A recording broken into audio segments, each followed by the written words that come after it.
안녕하세요. 경매반점 주방장 김도현입니다. 오늘 경매반점 영업을 시작하도록 하겠습니다. 질문 두 가지가 들어왔습니다. 그 두 가지 질문에 대한 답변 영상을 촬영해서 업데이트하도록 하겠습니다. 이번 질문은 댓글 질문이 아니라 전화로 저한테 직접 주신 질문입니다. 한번 질문을 살펴보겠습니다. 철가방 질문 주세요.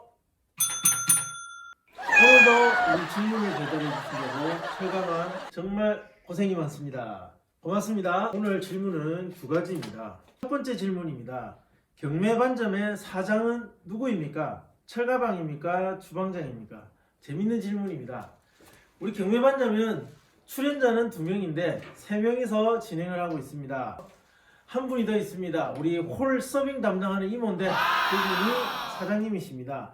우리 철가방도 시간당 10,000원을 받는 아르바이트고 저는 총 수익에서 일부분을 급여로 받고 있습니다.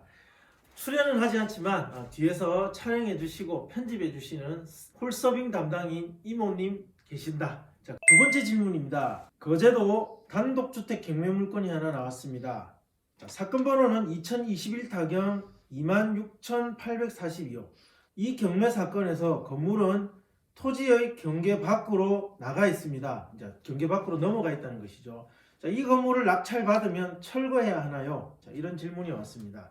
이 질문에 대해서 시원하게 답을 해드리도록 하겠습니다. 오늘 질문해 주신 사건의 위치는 경남 거제시 장목면 장목리 609-2번지 매동마을이라는 작은 포구에 있는 소형 단독주택 물건입니다. 바다로 이어지는 소하천을 마주보고 있는 작은 단독주택이 경매에 나왔습니다. 매각 대상물을 살펴보겠습니다.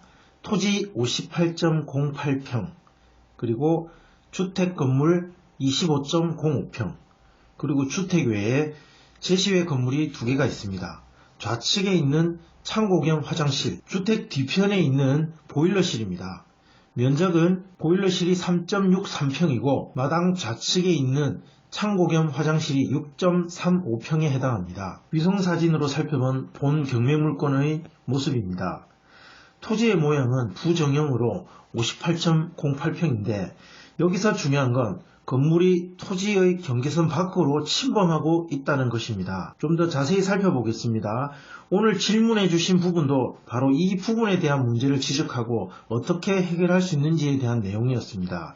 자, 보시면 먼저 좌측에 있는 화장실 겸 창고 건물을 살펴보겠습니다. 이 제시외 건물은 사실상 대부분의 면적이 타인의 토지 위에 앉아 있다고 보시면 될 것 같습니다. 그리고 본 건물 뒤쪽에 있는 보일러실로 사용하고 있는 부분에 대한 내용입니다. 건물 전체가 타인 토지의 위에 있는 것이 아니라 건물의 끝부분, 아주 일부분만 타인 소유의 토지 위에 있는 것으로 추정됩니다. 물론 정확한 것은 경계 측량을 해봐야 알 수가 있습니다. 바로 이 부분과 그리고 우측의 끝부분, 자, 이 정도가 타인 소유 토지 위에 있다. 자, 그렇게 보여지고 있습니다. 정리를 해보면 보일러실에 해당하는 이 부분은 침범하고 있는 면적이 아주 적은 면적이고 그리고 건물의 가치 자체가 낮은 부분이기 때문에 큰 문제가 되지 않습니다.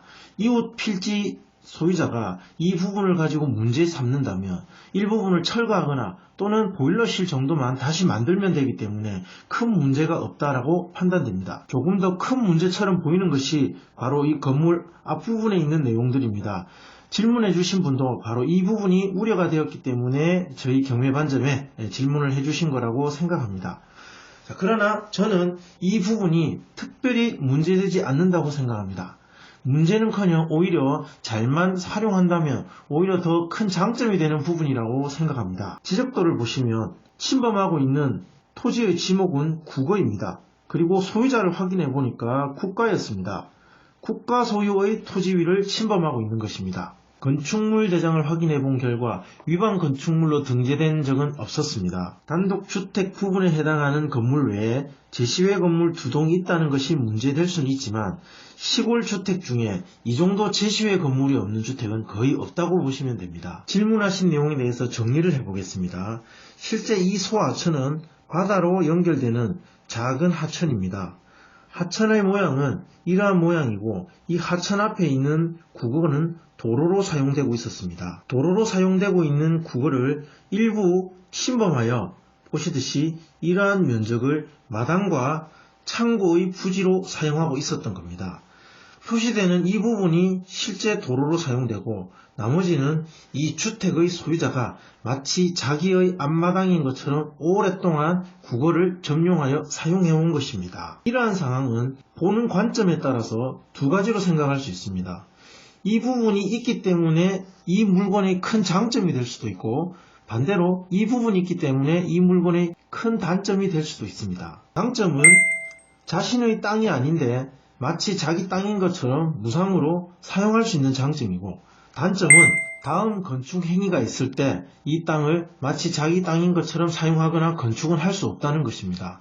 실제 면적 58평보다 훨씬 큰 대략 7, 80평의 마당을 가진 주택처럼 누린 혜택이 있었습니다. 그러나 다음 건축 시점에는 실제 토지 면적 58평 외에는 사용할 수가 없다는 것입니다. 그럼 여기서 궁금하신 게 국가의 땅을 침범해서 사용하고 있는 부분에 대해서 어떻게 대처하냐는 것입니다. 만약 이 물건에 대해 입찰을 준비하시는 분이라면 이 국어가 무상으로 사용되고 있는지 또는 국어 점용료를 납부하면서 사용하고 있는지 꼭 확인해 보셔야 됩니다. 만약에 무상으로 사용해 왔다면 이 부분은 큰 장점이 될 수 있습니다. 국가가 나서서 무상 점유에 대해서 철거를 요구한다거나 국어 점용료에 대한 강제적인 집행을 하는 경우는 거의 없습니다. 만약 거래가 가능한 토지라면 이 부분에 대해서는 국가로부터 불화를 받아서 싸게 토지를 매수할 수 있는 좋은 기회를 얻을 수도 있습니다. 그러나 제가 봤을 때는 이 국어 부분은 앞에 보이는 소하천을 관리, 유지하기 위한 관계된 국어 부지이기 때문에 아마 개인과 국가 간의 거래가 불가능한 토지일 거라고 생각합니다. 따라서 지금까지 계속 마당과 주택 부지로 사용해 온 것처럼 앞으로도 무상으로 계속 사용하게 될 가능성이 높은 토지입니다. 건물 뒤편에 있는 보일러실, 이 부분에 대한 내용만 신경 쓴다면 특별히 문제될 것은 없고 오히려 앞마당으로 쓰고 있는 이 토지에 대한 무상 사용이 가능하기 때문에 이 물건의 큰 장점이 될 수도 있습니다. 마당으로 쓰고 있는 이 부분에 대한 문제가 우려되어 질문해 주신 분께서는 입찰하시기 전에 반드시 국어 점용에 관련된 비용이 지불되고 있는지 또는 무상으로 사용하고 있는지 그 부분에 대한 것만 명확하게 확인해 보신다면 이 물건은 큰 장점을 가진 물건이 될 수도 있습니다. 걱정하지 마시고 그 부분을 꼭 확인해 보시기 바랍니다. 물건의 감정평가를 보면 전체 감정가는 1억 2,727만 3,800원입니다.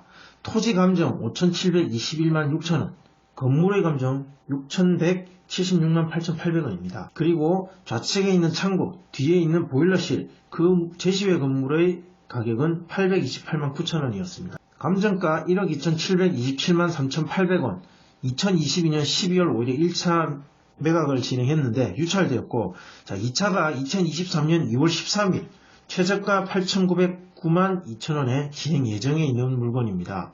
매우 저렴한 물건이기 때문에 관심을 가지고 국어 점용과 관련된 부분을 꼭 확인해 보시고 입찰하시면 좋을 것 같습니다. 건물이 토지의 경계선 밖에 있다고 해서 무조건 나쁜 것은 아닙니다.